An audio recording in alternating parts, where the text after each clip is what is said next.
Donc là, tu es sur les vignobles Boissonneau.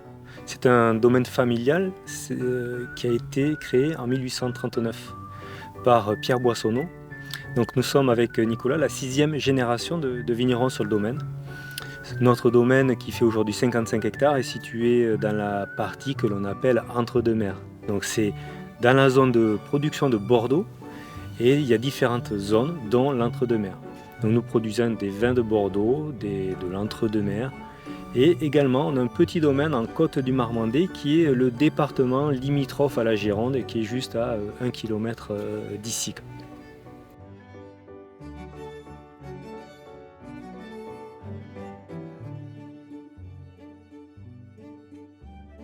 C'est une recette locale en fait, c'est une lamproie à la bordelaise, donc qui est c'est très saisonnier, c'est entre janvier et février, et donc c'est un poisson que l'on va cuire sur une cuisson très lente sur une sauce au vin rouge en fait, que l'on va agrémenter de légumes en fait, souvent locaux et bio en fait, nous on a la chance d'avoir ça, qui vont être des carottes et des poireaux, voilà. Donc là, on va avoir donc la lamproie à la bordelaise, elle a été préparée en fait en amont. C'est mon grand-père qui a préparé la lamproie et elle date de 2018. Et en fait, après c'est cuisiné et après stérilisé pour conserver cette lamproie dans le bocal. Le fait de la faire vieillir, ça permet de concentrer les arômes et vraiment d'avoir une intensité aromatique qui est vraiment hyper intéressante. En fait, on va remettre légèrement, on va tout remettre dans le bocal.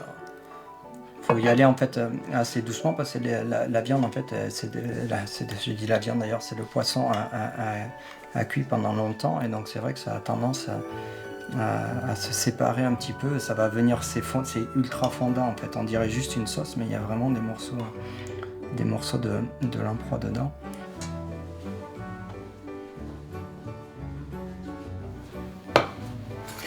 Donc là on voit ça bout légèrement, on a tout l'aromatique qui sort.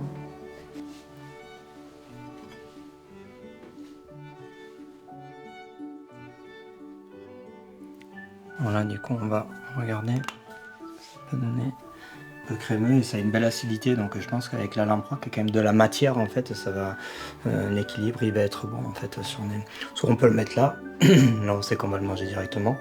Ce qui est intéressant, c'est que là, on est sur une part qui est plus grande, mais on pourrait très bien faire ça avec plutôt le cœur de ça, et donc le présenter exactement comme ça. Parce qu'on pourrait prendre une bouchée et hop, le manger comme ça. Ça fait une grosse bouchée.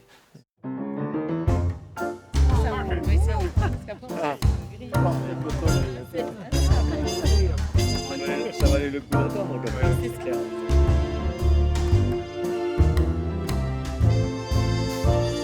Ça apporte un peu une touche de fraîcheur là. Ouais. Oui. J'ai pas de temps. Ouais.